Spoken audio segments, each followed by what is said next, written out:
बिस्मिल्लाहिर्रहमानिर्रहीम। अस्सलाम वालेकुम। आज तारीख़ है 2 जुलाई सन 2021 बरोज़ जुम्मा। कुवैत की ताज़ा तरीन ख़बरों के साथ मैं हूँ आफ्ताब अहमद। अगर आप भी कुवैत के हालात व वाक़यात से बाखबर रहना चाहते हैं तो हमारे चैनल को सब्सक्राइब कर दीजिए और साथ लगे घंटी के निशान को दबा दीजिए ताकि आपको हमारी हर आने वाली नई वीडियो का नोटिफिकेशन मिल सके। आइए शामिल करते हैं आज की पहली खबर।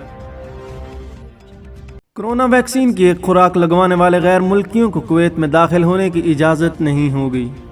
तफसीलात के मुताबिक जहां वज़राए कौंसिल की जानिब से 1 अगस्त से कुवैत में मंजूर शुदा वैक्सीनों के ज़रिए वैक्सीन लगवाने वाले गैर मुल्कियों को दाखिले की इजाज़त देने के फैसले पर अमल दरामद करने की तैयारियां जारी हैं, वहीं सरकारी ज़राए ने बताया कि ऐसे गैर मुल्कियों को मुल्क में दाखिले की इजाज़त नहीं होगी जो गैर मंजूर शुदा वैक्सीन वसूल कर चुके हैं या जिनको मंजूर शुदा वैक्सीन की सिर्फ एक खुराक मसूल हुई है।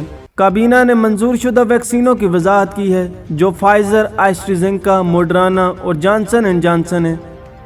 जो गैर मुल्की पहली 3 वैक्सीनों में से किसी एक की भी 2 खुराकें या जॉनसन एंड जॉनसन की एक खुराक वसूल कर चुके हैं, सिर्फ उन्हें कुवैत में दाखिले की इजाज़त दी जाएगी, जबकि इसके बरक्स कुवैती शहरी मुल्क में दाखिल हो सकते हैं। दूसरी जानब 15 साल से कम गैर मुल्की बच्चे अगर 1 अगस्त से कबल हफाजती वैक्सीन वसूल किए बगैर कुवैत से बाहर सफ़र करते हैं तो इनके सफ़र करने से पहले ज़रूरी इंतज़ामात करना लाजिम है, जबकि वो मंजूर शुदा वैक्सीन नहीं ले सकते हैं।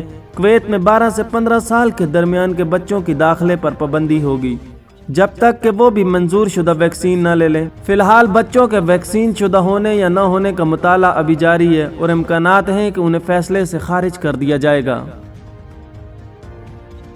1 अगस्त से पेट्रोल स्टेशनों पर 200 फिल्स की इजाफी रकम आयद कर दी गई। तफसीलात के मुताबिक मुल्क की पहली फ्यूल कंपनी ऊला के बोर्ड ऑफ डायरेक्टर के चेयरमैन अब्दुल हसन अल सुल्तान ने बयान दिया कि कंपनी अपने स्टेशनों पर 200 फिल्स की इजाफी फीस वसूल करेगी।